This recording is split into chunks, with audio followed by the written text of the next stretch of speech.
एक अति सुंदर महिला ने विमान में प्रवेश किया और अपनी सीट की तलाश में नजरें घुमाई। उसने देखा कि उसकी सीट एक ऐसे व्यक्ति के बगल में है जिसके दोनों ही हाथ नहीं हैं। महिला को उस अपाहिज व्यक्ति के पास बैठने में झिझक हुई।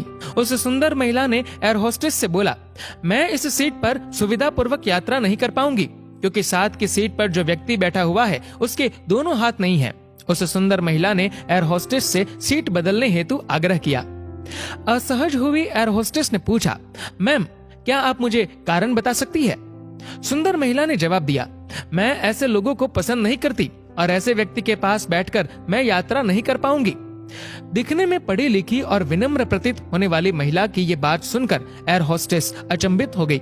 महिला ने एक बार फिर एयर होस्टेस से जोर देकर कहा कि मैं उस सीट पर नहीं बैठ सकती, अतः मुझे कोई दूसरी सीट दे दी जाए।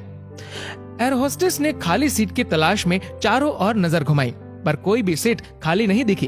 एयर होस्टेस ने महिला से कहा कि मैडम, इस इकोनॉमी क्लास में कोई सीट खाली नहीं है, किंतु यात्रियों की सुविधा का ध्यान रखना हमारा दायित्व है, अतः मैं विमान के कप्तान से बात करती हूँ, कृपया तब तक थोड़ा धैर्य रखें। ऐसा कहकर एयर होस्टेस कप्तान से बात करने चली गई और उसने जाकर पूरी बात कप्तान को बताई। कुछ समय बाद वो लौटी और उसने महिला से कहा, मैडम आपको जो असुविधा हुई उसके लिए हमें बहुत खेद है। इस पूरे विमान में केवल एक ही सीट खाली है और वह प्रथम श्रेणी में है। मैंने हमारी टीम से बात की और हमने एक असाधारण निर्णय लिया। एक यात्री को इकोनॉमी क्लास से प्रथम श्रेणी में भेजने का कार्य हमारी कंपनी के इतिहास में पहली बार हो रहा है। सुंदर महिला अत्यंत प्रसन्न हो गई, किंतु इससे पहले कि वह अपनी प्रतिक्रिया व्यक्त करती और एक शब्द भी बोल पाती, एयर होस्टेस उस अपाहिज और दोनों हाथ विहीन व्यक्ति की ओर बढ़ गई और विनम्रता पूर्वक उनसे पूछा, सर क्या आप प्रथम श्रेणी में जा सकेंगे? क्योंकि हम नहीं चाहते कि आप एक अशिष्ट यात्री के साथ यात्रा करके परेशान हो। ये बात सुनकर सभी यात्रियों ने ताली बजाकर इस निर्णय का स्वागत किया।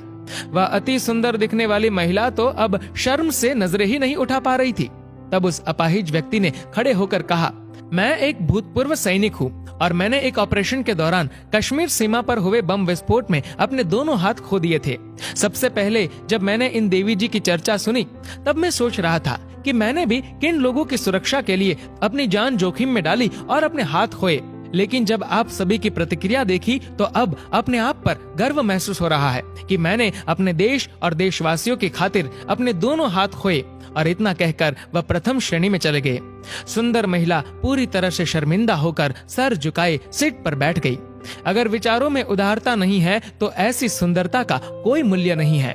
दोस्तों, इस कहानी को लेकर आपकी क्या राय है नीचे कमेंट करके जरूर बताएगा। और अगर आपको ये वीडियो अच्छा लगा हो तो इस वीडियो को लाइक करेगा, शेयर करेगा ज्यादा से ज्यादा लोगों तक। और ऐसे ही और भी इंस्पिरेशनल वीडियोस के लिए सब्सक्राइब करें हमारे यूट्यूब चैनल को और फेसबुक पर फॉलो करें हमारे पेज को। धन्यवाद।